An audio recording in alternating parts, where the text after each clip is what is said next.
Academy, así que quiero compartírselas en esta noche. Ahora, quiero que el tema que en esta noche vamos a dar no es cualquier tema, hermanos. Es uno de los puntos principales por el cual el cristianismo construye todo lo que tiene, ¿no? Entonces, les pido por favor que estén muy atentos. Algunas cosas voy a mencionar que son importantísimos a la hora de practicar la fe. De hecho, este va a ser lo que nos va a hacer diferenciar, ¿no?, de otras formas de creencia a las cuales consideramos no correctas. Y vamos a tratar de en esta noche poder hacerlo claro. Entonces, tengo unos objetivos, espero poder terminarlos, de lo contrario, hasta donde pueda no voy a avanzar, pero tengo unos objetivos. El primero es crear conciencia sobre lo que es la sola escritura. En segundo lugar, como sabemos, la sola escritura es lo correcto, por lo tanto vamos a tratar de poder ver las fuentes que lo validan. En tercer lugar, haremos una distinción de otros términos que están errados. En cuarto lugar, entenderemos lo peligroso que es hablar lo que no dice Dios. Y en quinto lugar, mostraré, si es que me da el tiempo, las consecuencias y algunas aplicaciones. ¿Ok? Entonces, quiero empezar, en primer lugar, por hacer esta pregunta. ¿Qué es sola escritura? Y esto lo hago, uno, porque está a fines del tema que estoy tratando del Concilio de Nicea; otro, porque estamos en el mes de la Reforma Protestante; otro, porque acabamos de terminar lo más importante también, que es el mes de la Biblia. Entonces, es importante que les enseñe a todos qué es la sola escritura. ¿Qué entiende usted por sola escritura? ¿No? Entonces, al poder comprender este tema, vamos a poder tener una idea más ordenada, más coherente y más bíblica. ¿Ok? Entonces, ante el primer punto, lanzo esta pregunta: ¿qué es sola escritura? Entonces, para no complicarnos, voy a empezar, en primer lugar, por lo que no es. ¿Ya? Entonces, ¿qué no es sola escritura?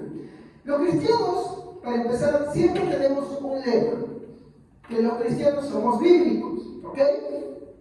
¿Es verdad o no? Sí. Los cristianos tenemos la tendencia a decir somos bíblicos. Pero ¿no dicen lo mismo los testigos de Jehová? ¿No dicen lo mismo los mormones? ¿O me van a decir que los testigos de Jehová y los mormones son un grupo religioso de sana doctrina? Si usted me dice que sí, tenemos un serio problema. ¿Ya? Entonces, si ellos dicen que son bíblicos, que usan la Biblia, y nosotros usamos la Biblia, ¿qué hace la diferencia entre el uno y el otro? O por ejemplo, con el católico romano, ¿por qué no estamos afines con ellos? Ellos también usan la Biblia, ¿o me equivoco?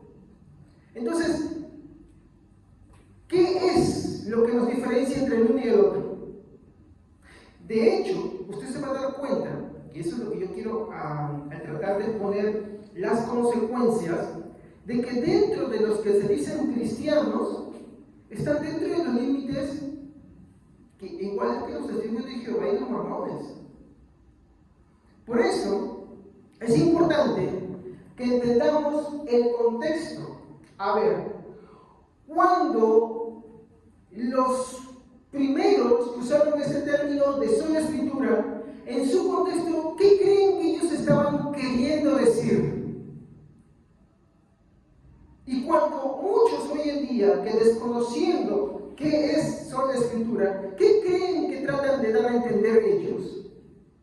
Y por lo general el error está en que cuando ellos leen sola escritura, ellos piensan que sola es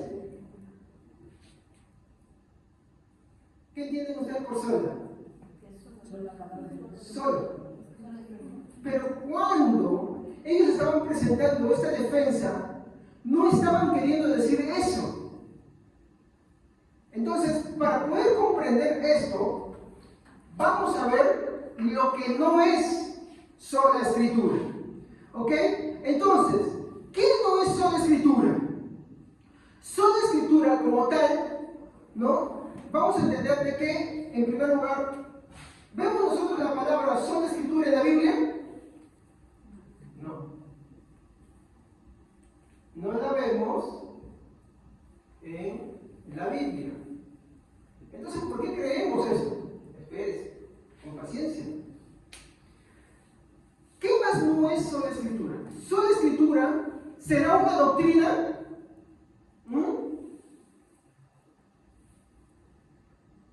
¿Qué creen ustedes? Pues no. Sola escritura tampoco no es una doctrina. Porque tú no ves como tal la enseñanza. Entonces, ¿qué tampoco, y acá está lo peligroso, que tampoco no es sola escritura? Y sola escritura tampoco es, y miren esta palabra, soloísmo bíblico. ¿Saben qué es el soloísmo bíblico? El soloísmo bíblico es aquello que te dice a ti, la Biblia y yo. No importa lo que los demás digan. Entonces, algunos haciendo énfasis de eso dicen, bueno, si soy solamente yo y la Biblia, entonces no tengo necesidad de ir a congregarme a ningún sitio. ¿Para qué escuchar? Si solamente soy yo y la Biblia. ¿Para qué necesidad tengo que agarrar y estar escuchando a una persona y en una iglesia tener que soportar a alguien que agarra y te empieza a redarguir, exhortar y eso? ¿No? Entonces, eso del soloísmo bíblico, ¿no? o biblicismo es peligroso. Y eso no es lo que ninguno de los que dijeron de sola escritura que quería decir era eso. En ningún momento. Entonces, ese término de que sola Biblia, o perdón, sola escritura es sola mi Biblia, y lo que yo leo y nada más eso no es sola escritura. ¿Estamos? Entonces hay tres cosas que no son sola escritura. Primero, que no es un término escrito en la Biblia. Segundo, que no es una doctrina. Y tampoco, en tercer lugar, es un biblicismo. O sea, yo y mi Biblia nada más. No me importa lo que los demás digan, no me importa la enseñanza, no me importan las confesiones, no me importan los credos, no me importa nada. ¿Y saben cuál es lo peligroso de esto? Mira, es que el que pretende tener soloísmo bíblico hace un salto cuántico entre lo que Jesús estuvo, los apóstoles predicaron, y desde ahí hasta hoy, 2024, no ha habido cristianismo. Y ahora yo les voy a decir algo muy serio sobre eso. El soloísmo bíblico te conduce a graves, no solamente errores, grandes herejías. Yo les voy a mostrar, si es que logro llegar a ese punto, de dónde parten todas las herejías hoy en día. Así que hay que tener cuidado. No es que yo sea yo solo en mi Biblia. Eso no es nunca lo que quisieron decir sola escritura.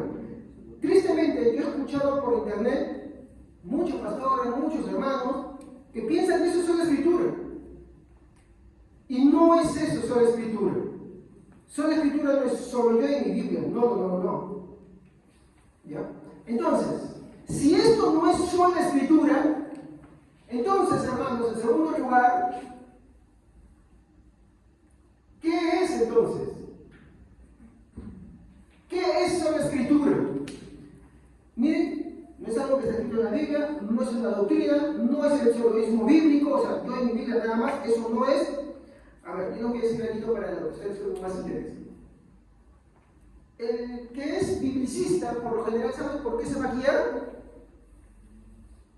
Va a guiarse por los sueños, por las revelaciones particulares, por las deducciones personales, y no le va a importar nada más. Y eso va a ramificar en una serie de cosas más serias. Entonces, ¿qué es sola escritura? Bueno, sola escritura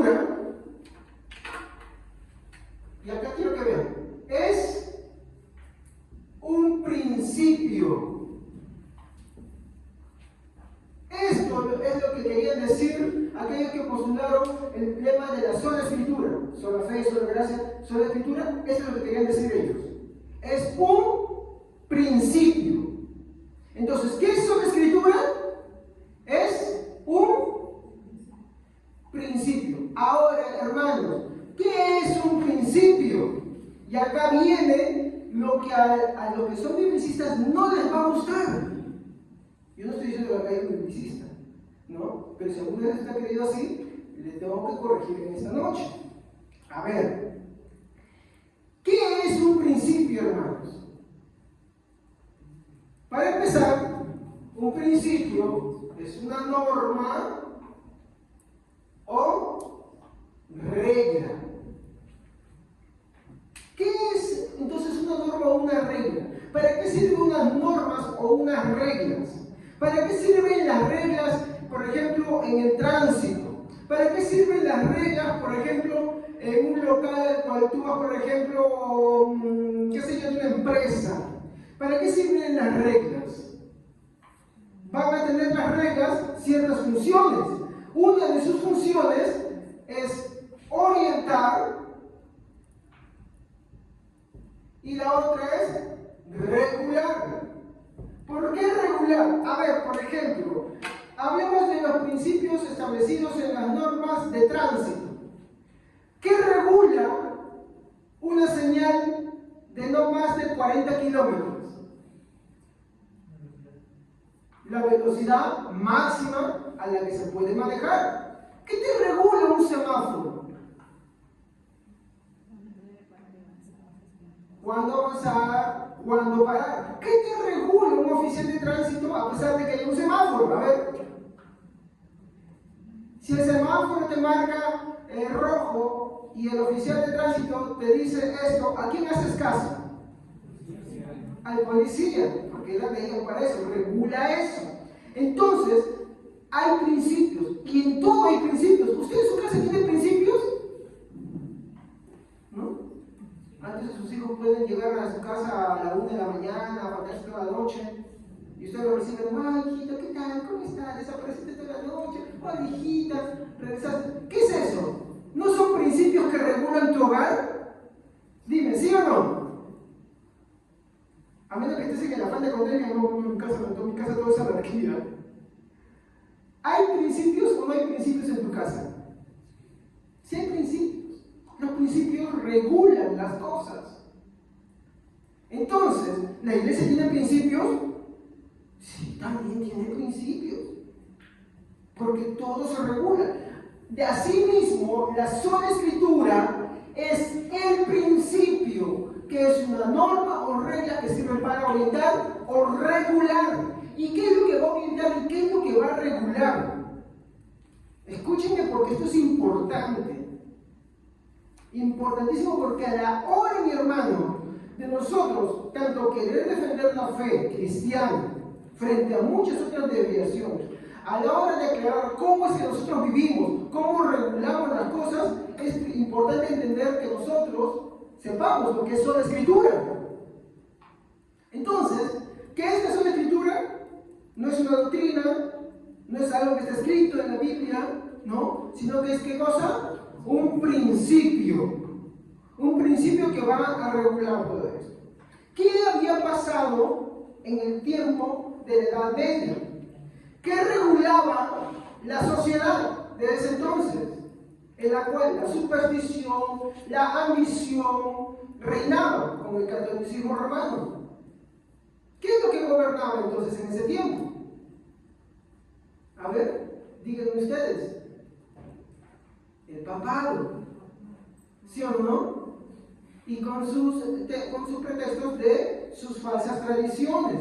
Entonces, cuando se levantan los reformadores, ellos no inventan eso, ya estaba el principio desde antes. Y cuando ellos decían sola escritura, lo que estaban diciendo es que todo tiene que ser normado, todo tiene que ser regulado. ¿A través de qué? De la escritura, y solo ella es, ¿qué cosa? La última autoridad. Les cuento un chiste. ¿Han escuchado el famoso chiste de el hombre y la mujer que dicen en casa, ¿no? ¿Quién tiene la última palabra? Y cuando el hombre presume ante su esposa dice, no, yo tengo la última palabra. Y va valiendo a su esposa y dice, así es, yo tengo la última palabra. ¿Sí o no, mi amor? ¿Sí o no? ¿Y quién dice al final? La esposa, ¿no? Entonces, es una más chiste contado, pero bueno. Ah, sí, se ríe. Ya bueno, el punto es que en todo hogar hay una máxima autoridad por la cual si no el hogar sería una anarquía. Alguien toma las riendas, ¿sí o no? Entonces, cuando tú vas a llevar un tema de discusión, por ejemplo, en un juzgado, hay autoridades y cuando la autoridad no te la resuelve, ¿a dónde vas? A una instancia mayor, ¿no? Muy bien. Y cuando no, hay otra mayor y otra más. Entonces, sola escritura lo que te está diciendo que ella es el principio por el cual se norma y se regula todo, porque ella es la última autoridad. Y en el contexto estaban diciendo, el Papa no es la última autoridad, ¿no? La tradición no es la última autoridad, sino que la última autoridad es ¿quién? Solo la escritura, y no la acompaña nadie más. ¿Se dan cuenta? Eso es la gran diferencia entre entender que soy escritura y pensar que soy escritura es lo que yo agarro en mi Biblia y no y nada más. Ahí hay una gran diferencia. Vamos a ir a adentrarnos un poquito más. Entonces, ¿qué enseña el principio de la sola escritura? Sola escritura proclama que la Biblia es la autoridad final, la última corte de apelación en todo lo que afirma y cree. Somos cristianos, tenemos diferentes puntos de vista.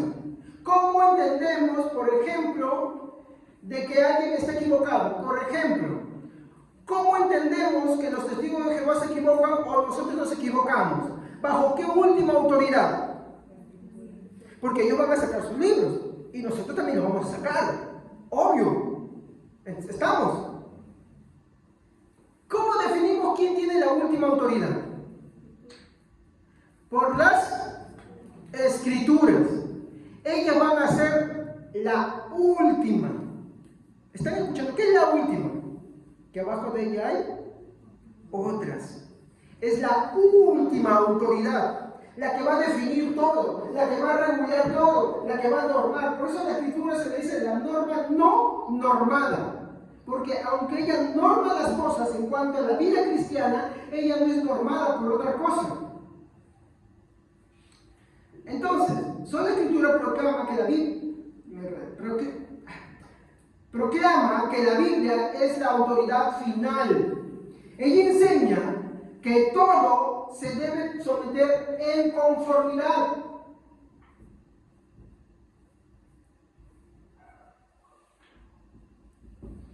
Por ejemplo, algo a lo que vendría a ser su enseñanza de los testigos de Jehová, decía que Jesús es el primer ser creado. Atanasio y todos los demás cristianos decían, no, Jesús es Dios. ¿A quién le hacemos caso? ¿Cómo nosotros podemos saber quién tenía la razón? Porque la última autoridad, pero había textos que decían, no había ese principio de transacción, ¿no? La escritura.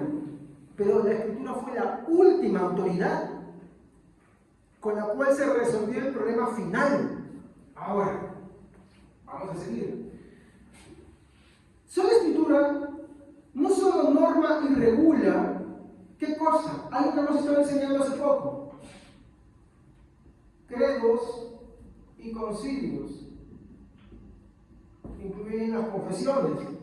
Sola escritura no solo norma los credos, concilios, confesiones como nombre o como letra, sino que ella debe y tiene que regular todo lo que nosotros también creemos, pensamos, razonamos y confesamos. ¿Qué quiere decir? Que nos regula a nosotros.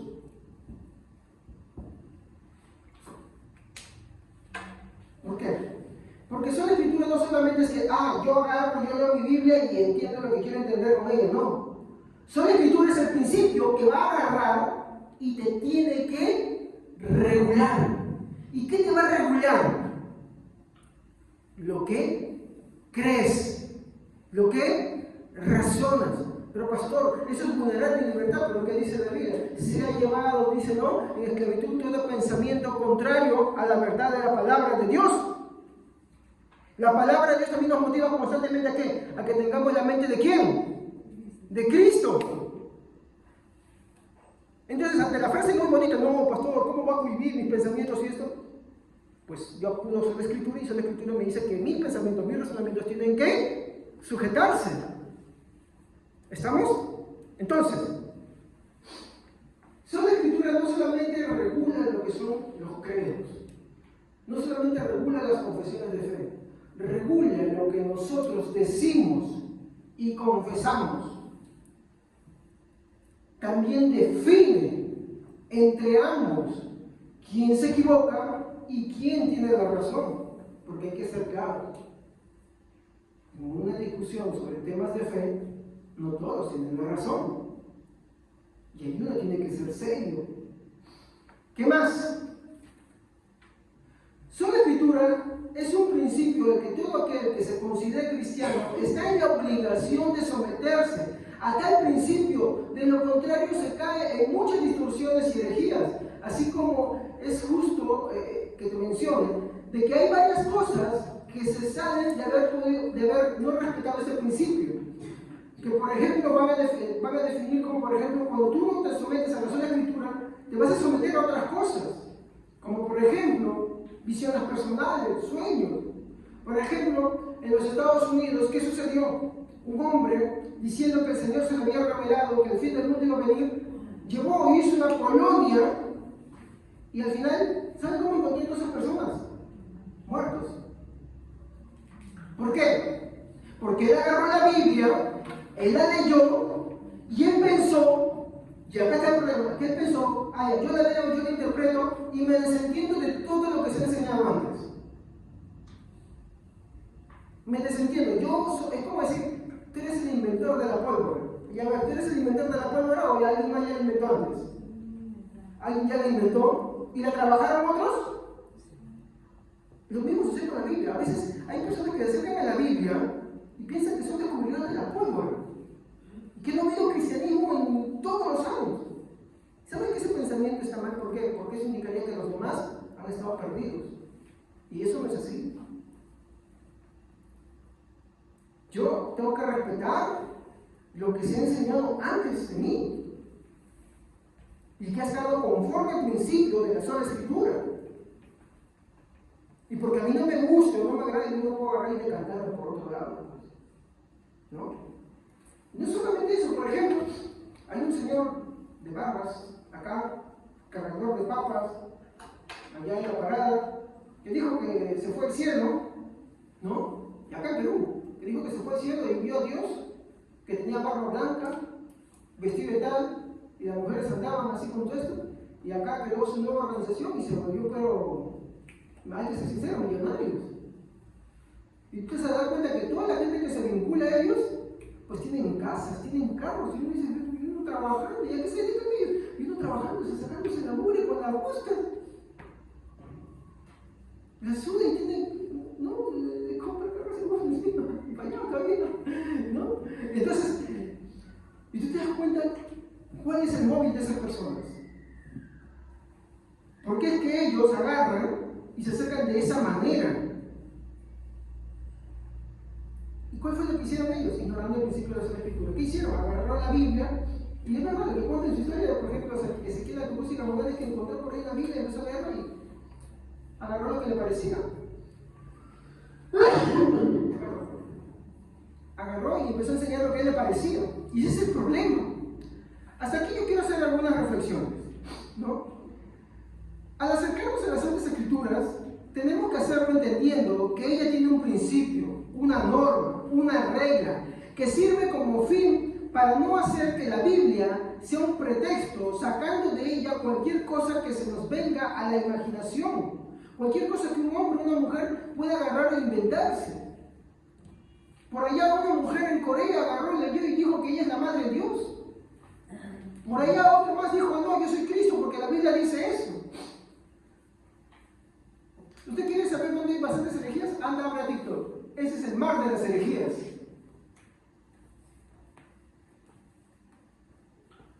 La gente dice lo que se le viene y le parece en gana. Y hasta se ponen a hablar de esa escritura. Uno tiene que tener cuidado de que se alimenta. En segundo lugar, lo cierto es que al acercarnos a la Biblia podemos hacernos la siguiente pregunta. ¿Qué busco? Cuando yo leo la Biblia, ¿qué busco? ¿Cuál es mi intención? ¿Qué intención tengo yo al acercarme a leer la Biblia?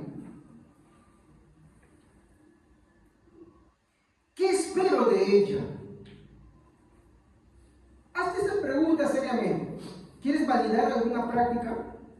¿Alguna costumbre que tienes? Porque la Biblia se ha usado para muchas cosas, hermano. Se ha usado para hacer guerra, matanzas, violaciones, abusos, robos. Para todo. Y es por eso que muchos, aprovechando eso, también atacan al cristianismo. Y esto por no entender el principio de la sola escritura. Y otra vez afirmo, sola escritura no es biblicismo, no es agarrar y pensar que yo y mi Biblia y no me interesa lo que los demás han creído. Ese es el camino fácil. Pero es el camino que conduce a muchos problemas muy serios. En tercer lugar, tengo que ser sincero al decirte esto.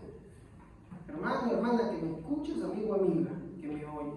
Y seré claro. A menos que no vengas como un niño, a menos que no vengas reconociendo tu condición de miseria como en el Sermón del Monte, a menos que no vengas entendiendo que en ella solo encontrarás a Cristo y solo a Él crucificado, ninguna otra cosa más hallarás. Qué raro que las personas que se han acercado de esa manera tienen grandes imperios económicos, llenos de dinero. Presumen riqueza por acá, presumen riqueza por allá. Qué raro. Escuchaba en la mañana la noticia, y yo lo he vivido en la iglesia en la que yo estaba cuando yo era muy joven. Decía que un pastor había agarrado y había dicho a los hermanos, vamos a trabajar para la obra, y ya le había abierto su panadería y les había hecho firmar contratos, ¿no? Y resulta que al fin de mes no les pagó a ninguno. ¿Por qué? Porque los mismos están trabajando para la obra de Dios. ¿Y qué hizo? Él sacó a dar un texto bíblico. ¿Se dan cuenta? ¿Y eso por qué sucede? Eso es otra vez lo que se llama biblicismo, soloísmo bíblico. Yo solo y mi vida. No es así, hermanos. No es así.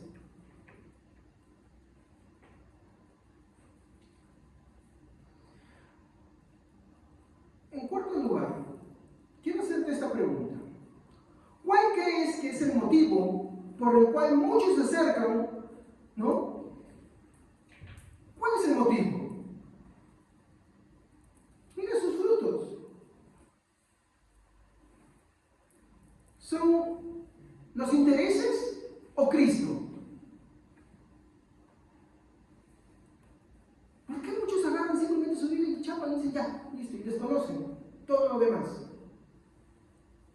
Y es que en su corazón, muy albergado dentro, hay un interés y Cristo es un pretexto. En quinto lugar, cuando estas personas se acercan a la Biblia, no quieren que nada las norme, no quieren que nada regule, no, nada los regule. O sea, si ellos quieren tener sus libertades, van a agarrar la Biblia y van a buscar el texto bíblico para que agarre y le valide eso. Pero pastor, usted también usa versículos, usted también usa textos por aquí y textos por allá también, sí, de Cristo, y he escuchado muchas prédicas. Ahorita solamente me ha mencionado un texto bíblico, obvio, pero el texto bíblico que yo estoy usando, ahorita viene el punto en que voy a hablar, lo estoy usando bajo la norma de la regla de la fe. ¿Qué quiere decir? Que la interpretación que le estoy dando no ha sido sacada de mi imaginación, sino que ya otros la han predicado y la han interpretado así. Y ahí está la gran diferencia.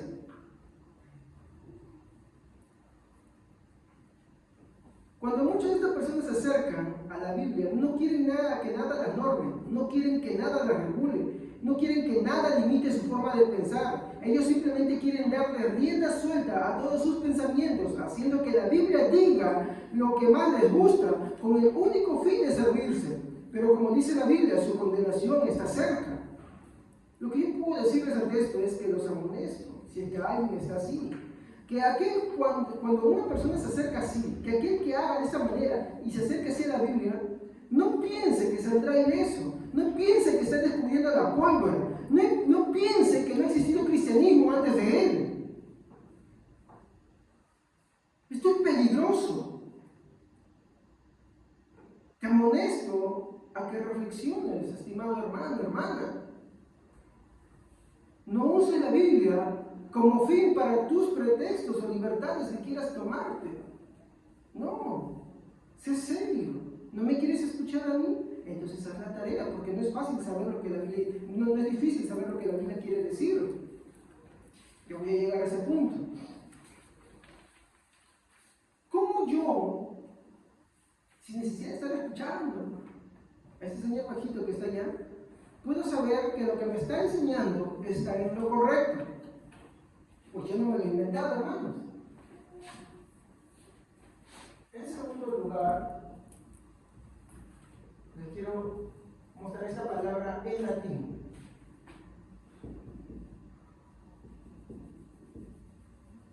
La regla fidei. ¿Y qué quiere decir esta palabra? Está bien fácil de saber qué significa. La regla de la fe. Todo esto es una escritura, hermanos, ¿eh? La regla de la fe. Cuando hablamos de la regla de la fe, ¿a qué creen que nos estamos refiriendo? Hemos dicho que son escrituras un principio, ¿no? Que nos dice que ella es la máxima autoridad, ¿sí? ¿Estamos? Muy bien. Entonces, quiere decir que a lo largo de la historia muchos que han interpretado la Biblia han agarrado y han tomado de ella ciertos principios para el cristianismo y que están en conformidad con el principio de la máxima autoridad y que a lo largo de los años se han convertido en la regla de fe para entender qué es lo que la Biblia nos pide que debemos creer. Y estos son algo que nos está enseñando. ¿Qué pasa?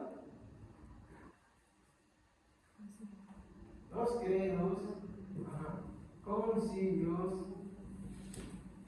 y confesiones de fe.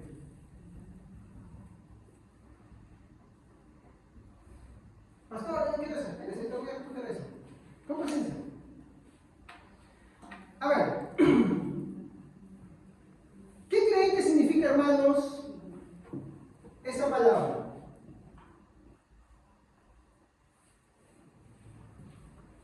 ¿Qué creen que significa credo?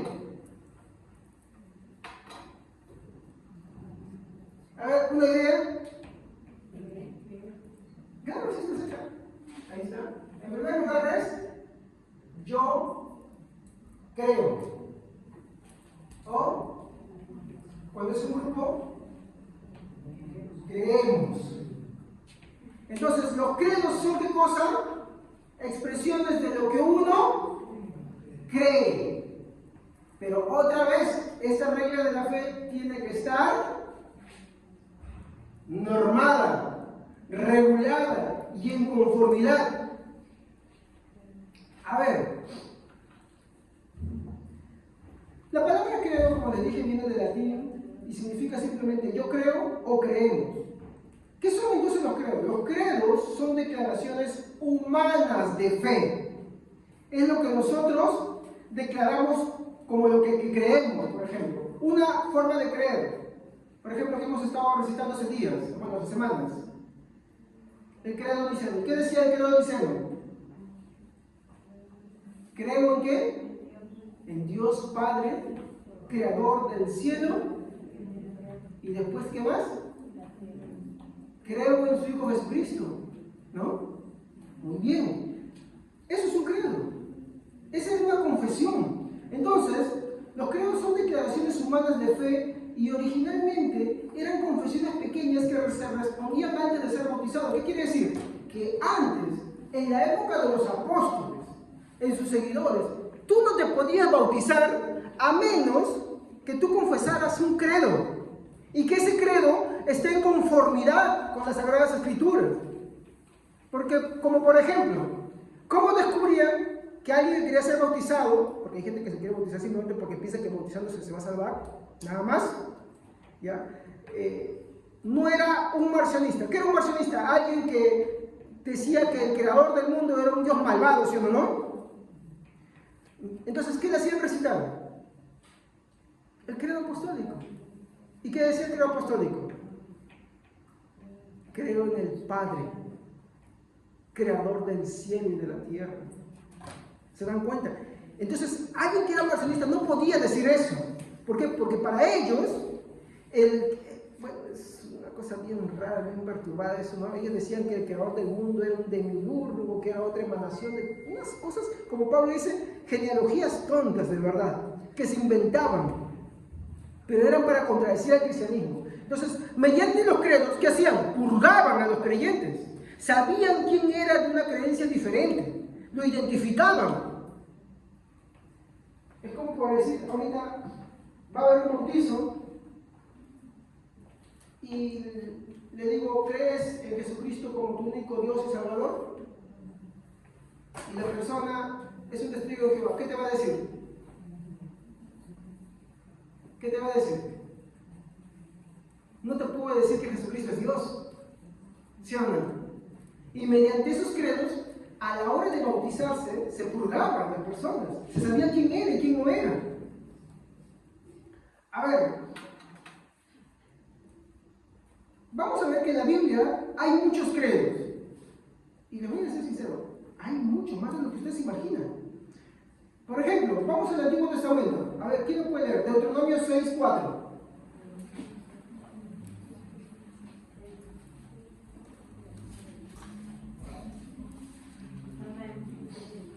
Oye Israel, Jehová nuestro Dios, Jehová uno es. ¿Qué dice el creador? Dice, creo en un solo Dios. ¿Sí o no? ¿No? Ahora, ese que está en Deuteronomio 6:4, ¿saben cómo se le conoce? Como el Shema. Hasta hoy los judíos lo recitan, en la mañana y en la tarde. ¿Y qué recitan? Lo que acaban de leer. Vuelve a repetirlo, hermano. Oye, Israel, Jehová nuestro Dios, Jehová uno es. Muy bien. ¿Y qué creen ustedes? ¿Nosotros confesamos lo mismo? Sí, confesamos lo mismo, porque no creemos en dos dioses, tres dioses, ¿sí o no? Creemos en un solo Dios, ¿no? ¿Con tres, qué cosa? En tres personas. Padre, Hijo y Espíritu Santo. No son tres dioses, es un solo Dios, una esencia, tres en persona. Muy bien. Pablo va a repetir esto, 1 Corintios 8:6.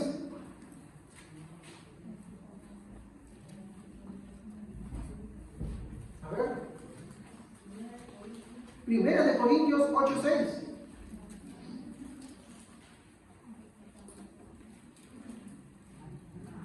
Para nosotros, sin embargo, solo hay un Dios, el Padre del cual proceden todas las cosas, y nosotros somos para Él, un Señor Jesucristo por medio del cual son todas las cosas y nosotros por medio de Él.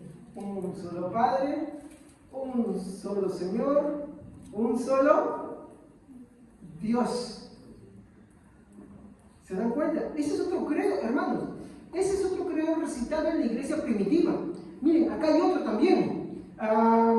Vamos a ver, por ejemplo, en el Nuevo Testamento, Romanos 10:9-10.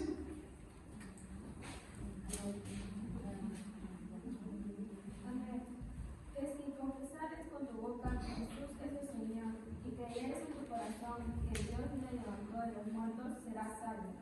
Porque con el corazón se cree para justicia, pero con la boca se confiesa para salvación. ¿Y qué creen ustedes? Ese también era un credo recitado. Pero ahí termina. Hay uno, hermanos, que se hace en todos los sacramentos. Y se hace todas las veces, mi hermano. No hay ningún pastor que no se sepa de recitarlo.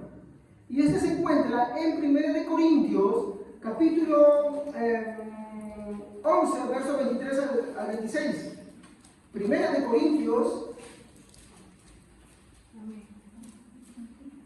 Corintios, capítulo 11, 23 al 26. Yo recibí del Señor lo mismo que le transmití a ustedes, que el Señor Jesús, la noche en que fue traicionado, tomó pan, y después de dar gracias, lo partió y dijo: este pan es mi cuerpo, que por ustedes entrego. Hagan esto en memoria de mí. De la misma manera, después de cenar, tomó la copa y dijo: esta copa es el nuevo pacto en mi sangre. Hagan esto cada vez que beban de ella, en memoria de mí. Porque cada vez que comen este pan y beben de esta copa, proclaman la muerte del Señor hasta que Él venga. Y dígame usted si esto no se repite todas las veces, específicamente cada vez que se hace la Santa Cena. Ahora, les voy a decir cuál es el credo más antiguo del Nuevo Testamento. Y también se encuentra en 1 Corintios, capítulo 15, versículo 3 al 4. 1 Corintios, capítulo 15, versículo 3 al 4. Este es... Porque primeramente os he enseñado lo que asimismo recibí, que Cristo murió por nuestros pecados y conforme a las Escrituras, y que fue sepultado y que resucitó al tercer día, conforme a las Escrituras. Este es un credo tan antiguo que incluso estaba escuchando una exposición de un historiador que se llama Gary Habermas, que él decía, ¿no?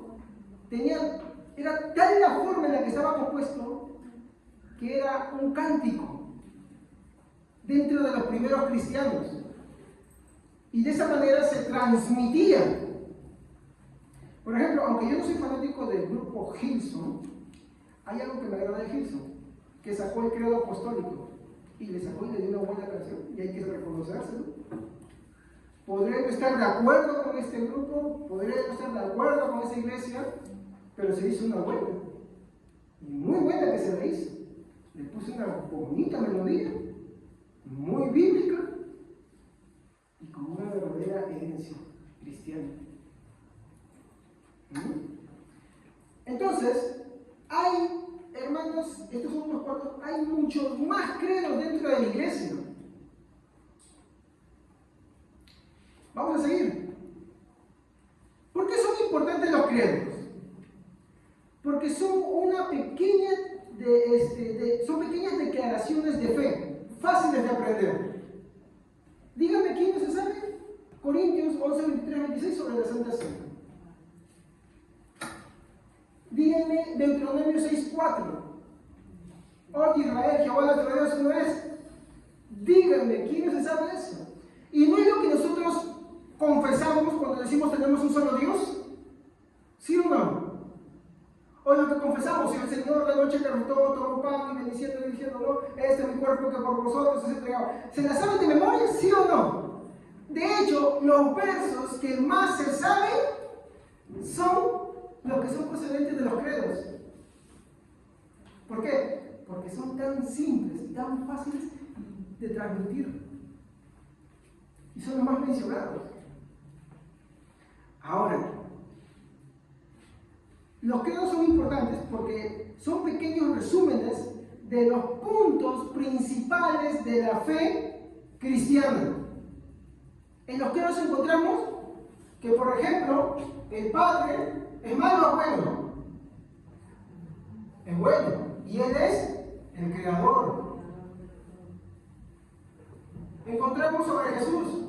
¿Qué encontramos en los credos? Hasta ahora en los credos ya. ¿Encontramos que Él es simplemente un ángel? No, que Él es Dios. ¿Qué encontramos sobre el Espíritu Santo? ¿Que Él es simplemente una energía activa por ahí? ¿Una fuerza positiva? No. Que Él también es Dios, emanador de vida. Entonces los credos son importantes porque te dan en simple, en chiquito, pequeño resumen. Dígame quiénes se acuerdan que sea alguito del credo apostólico. Alguito, ¿te acuerdas, no? Ya sé que padeció bajo Poncio Pilato, porque había herejes que decían que no, Jesús no sufrió, que Jesús fue una ermita. ¿Sabían ustedes que decían eso, no? Por ejemplo, los testigos de Jehová que dicen que Jesús cuando rostó, simplemente un espíritu. ¿Sí? Y había quienes decían que no, Cristo era una simple apariencia. Y el credo dice, no, padeció bajo el poder de Poncio Pilato. Otros decían que no había nacido, que simplemente desapareció así. ¿Y qué decía el credo? Nació de Virgen María, que en su concepción fue virginal. ¿No? Y entonces los credos te transmiten algo de lo que nosotros sabemos y lo recordamos siempre. Por eso es fácil y sencillo. Y sirven para purgar las creencias erradas. Por eso son importantes. Y son importantes, ¿por qué? Porque están dentro de lo que es la norma regulada de la sola escritura. Y por eso yo no necesito ser un gran teólogo, un gran historiador, o tener grandes conocimientos, acompañarme en muchos libros bienaventurales que los pueda hacer. Es bueno, porque te ayuda a comprender más cosas. Pero basta que yo me sepa los credos básicos y principales de la iglesia, y yo tengo los puntos principales sobre la fe para que podamos defender. Bienvenido, hermano Santiago. Tengo ahí los puntos principales. ¿Se dan cuenta? O sea, hermano, por ejemplo, cuando yo les digo, hermanos, no se complican con eso. Eso es un amor propio que algo Dios ha puesto en mi corazón. Pero si ustedes quieren tener al menos un compendio chiquito, básico de las cosas que ustedes deben saber, anda, fíjense en los credos. Por eso estamos hablando ahora de los concilios y los credos. Para que ustedes sepan de los concilios, los credos que salieron, ¿para qué? Para que ustedes tengan una base de lo que deben de creer. Entonces, así ustedes, cuando alguien viene y les habla, dicen, no, este es un hereje. Y yo estoy en la verdad, y me puedo sentir tranquilo de que donde estoy, puedo seguir ahí, y que no me están engañando. ¿Qué más?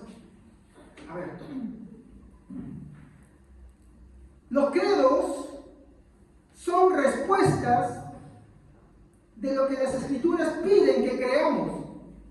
Por ejemplo, la Biblia te dice que tú tienes que creer que Dios es uno. La Biblia te dice que Dios es el creador que te pide que tú creas que Dios, o sea, el Padre, es creador del cielo y la tierra. La Biblia te pide que tú creas que Jesucristo es Dios, salvador de los hombres. La Biblia te pide que tú creas en el Espíritu Santo. ¿Y qué son los credos?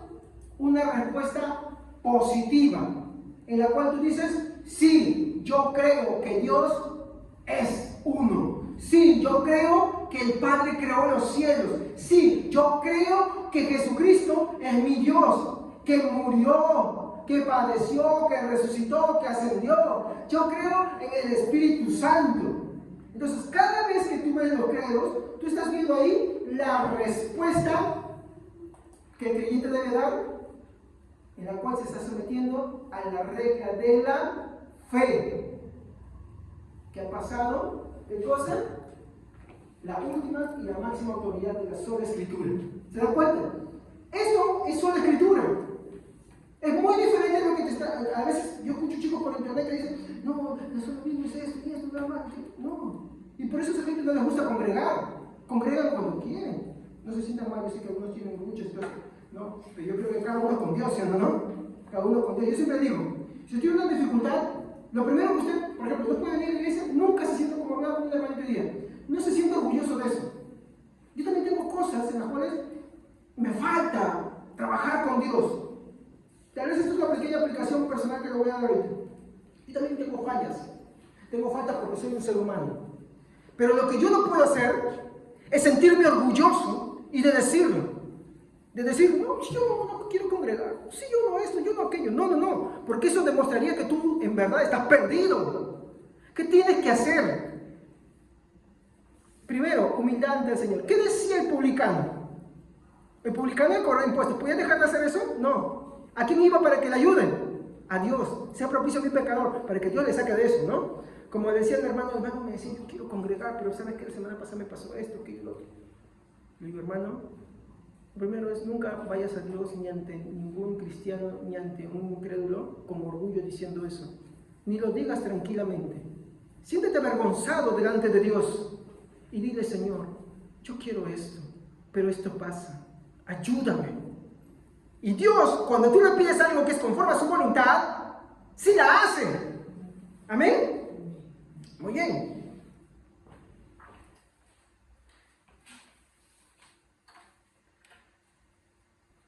Los credos ponen límites a lo que creemos y confesamos, evitando que caigamos en las herejías y blasfemias contra Dios. Disculpen,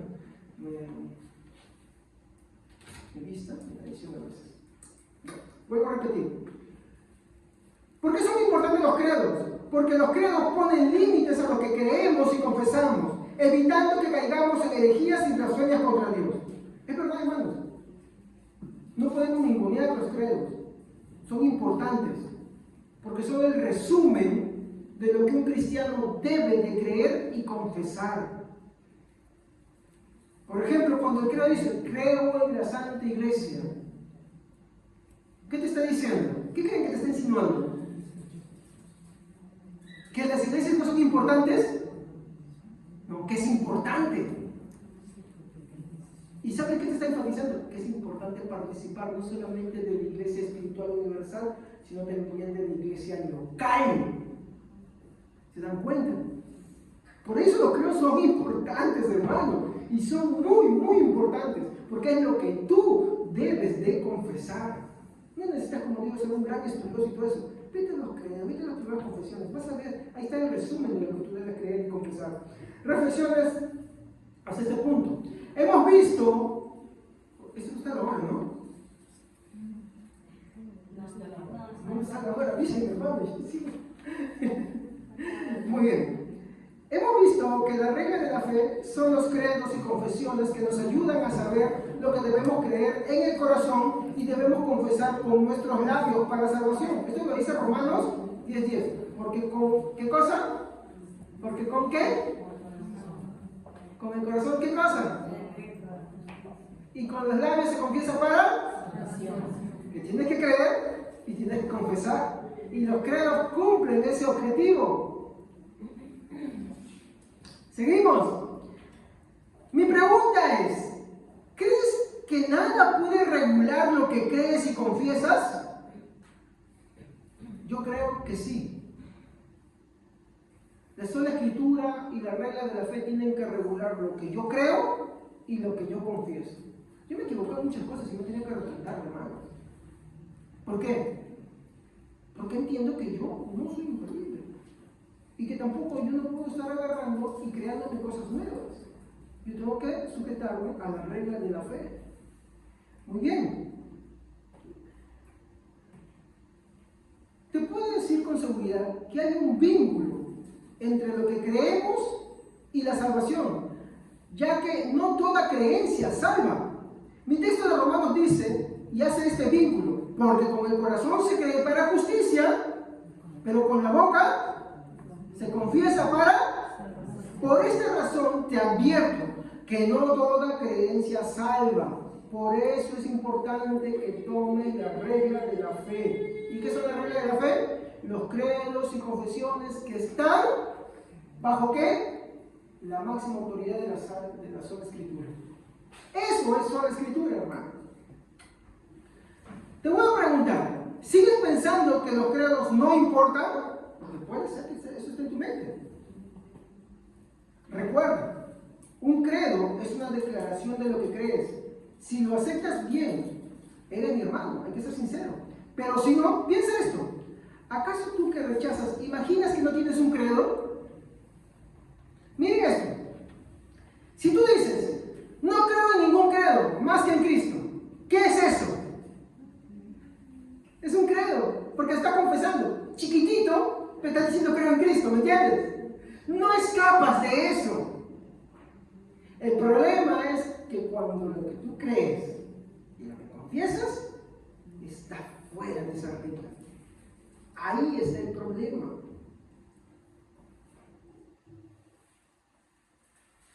Como has visto, es imposible escapar de los credos. El punto central es que tan sometido está lo que confiesas ante el principio de la sola escritura. Quería llegar, porque este tema finaliza con un tercer punto, pero ya la hora me gana. Quiero, hasta el momento, hacer una aplicación, ¿no? Porque me falta un tercer punto que ya lo haré la próxima semana, ¿no? Sobre lo que es cuando los concilios, que es lo que estábamos hablando la semana pasada, para nosotros no son infalibles. ¿Estamos? Son infalibles aquellas cosas que están en conformidad con la palabra de Dios, con esa última y máxima autoridad. Pero los concilios también han cometido errores y han hecho también grandes desastres. Por eso los cristianos aceptamos solamente los primeros concilios, no todos. Y tampoco de esos primeros concilios no aceptamos todo, sino aquello que está en conformidad a lo que se les ha mencionado, que es la regla de la fe y la sola escritura. Eso es. Pero bueno, hasta este momento, lo que yo quiero es exhortar con seriedad a que medites lo que está escrito en Timoteo 2, 3, 16 al 17. ¿Qué dice? Toda la escritura es inspirada por Dios y útil para enseñar, para redarguir, para corregir, para instruir en justicia, a fin de que el hombre de Dios sea perfecto, enteramente preparado para toda buena obra. Escúchenme atentamente. Mi texto dice que las escrituras son inspiradas por Dios. ¿Estamos hasta ahí? Muy bien. Aquí parte el principio de su autoridad. Te pregunto, ¿reconoces la autoridad de Dios? ¿Te sujetas a ella? Si te dices cristiano, estás en la obligación de sujetarte a todo lo que la Escritura dice. De lo contrario, no eres cristiano. Porque miren lo que dice el texto de 2 Timoteo. A ver, vean ustedes, para que nadie me diga que no estoy leyendo la Biblia. 2 Timoteo 3, 16 al 17. Toda la escritura es inspirada por Dios. A ver, dice, ¿parti o toda? Toda la escritura es inspirada.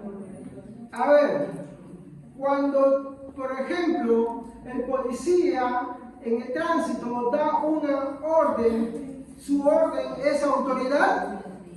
¿Sí o no? ¿Tú la puedes desobedecer? Hay gente que se pasa el semáforo, ¿sí o no? Pues está bien mámbaro y ¡pum! Se va, ¿sí o no? Y lo hacen de policía si el policía le está mirando de cara. ¿Por qué no lo hacen muchas veces? Bueno, pensé que no les importa, pero imagina que ese policía sí le importa lo que dice. ¿Qué te hace? Especialmente si es mujer. Ah, ahí sí me la agarraron ya. Todas le tienen miedo a las policías mujeres, a las fénix. ¿No? ¿Por qué? Porque ellas se te paran, ¿sí o no? Yo paso siempre por paisajes y siempre veo que los hombres no son los que paran, son más las mujeres las que paran. Y ahí te agarran a todito y luego mentira. Chapan y les llaman y meten junta ahí, les están tomando todo. Y les tienen miedo a ellos. Dime si lo que hacen no es autoridad. Muy bien. ¿Qué dice la Biblia? Toda palabra, ¿qué cosa es? Es inspirada por Dios. Si es inspirada por Dios, quiere decir que Dios no tiene autoridad o sí tiene autoridad. ¿Y cómo nos vamos a sujetar a esa autoridad? Mediante lo que Él dice. Entonces, vemos que el texto nos dice, toda la escritura es inspirada por Dios. Ahora, en tercer lugar te quiero mostrar esa aplicación. Su utilidad, ¿cuál crees que será? Por favor, que alguien me lea desde donde me quedé. Toda la escritura es inspirada por Dios. A partir de donde dice útil.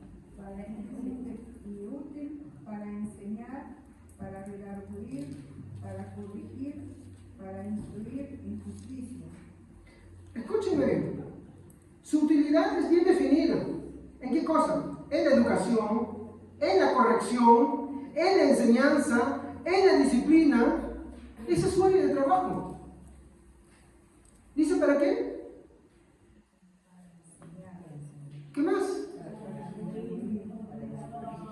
No por la pura que está diciendo toda escritura es inspirada por Dios. ¿Se la está diciendo porque quiere cantarte un poema simplemente? No, para que reconozca su autoridad sobre ciertas cosas, sobre lo que ella tiene potestad. ¿En qué cosa tiene potestad? Como hemos dicho, ¿en qué? en educación, en corrección, en enseñanza, en disciplina. En cuarto lugar, hermano, según mi texto, te quiero hacer esta pregunta. Según lo que dice acá, ¿te dejas enseñar? Porque dice, toda escritura es inspirada por Dios. ¿Para qué? Instruir. Esa es la traducción de palabra enseñar.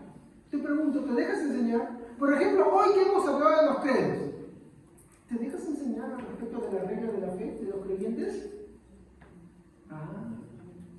Mira que los credos no son invenciones, son versículos, son resúmenes incluso de versículos, indispensables para nuestra fe. ¿Qué más? En quinto lugar, no solamente te pregunto si te dejas enseñar, hermano, ¿aceptas el ser redarguido? ¿Alguien sabe lo que es ser redarguido? Cuando lo que tú afirmas de tus labios es un error y se te presenta la forma correcta, ¿lo aceptas o lo dejas o lo rechazas? La palabra de Dios es inspirada y tiene esa función, redarguir. Eso es lo que significa. ¿Qué más? En sexto lugar, hermano, ¿recibes la corrección?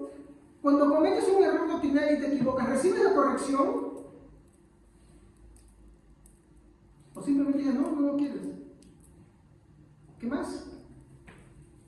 ¿Te dejas instruir y como un recién nacido anhelas la leche espiritual para ser alimentado? ¿Te dejas instruir? ¿Te dejas guiar? No solamente es que te dejes enseñar, sino que te dejas guiar. Finalmente, te digo que la sola escritura es el principio por el cual somos edificados en Cristo Jesús. Hay algo más que me dé el versículo 17 para que ustedes vean cuál es el fin de la sola escritura. A fin de que el hombre de Dios sea perfecto, enteramente preparado para toda buena obra. ¿Quieres obrar bien? ¿Quieres hacer cosas para Dios? Ten en cuenta que para eso te debes someter a lo que la palabra de Dios dice, al principio de la sola escritura. Y muchas veces va a chocar con muchas de las cosas que crees. Cuando no pasan la regla de la fe, van a tener que ser corregidas. Pero ahí debemos nosotros estar humildes, anhelando. Hermanos, así, de experiencia personal, yo me he equivocado en muchas cosas. Muchas de las cosas que he creído he tenido que reformularlas.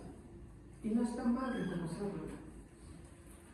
La Biblia dice que Dios al antiguo mira de lejos, al humilde recibe.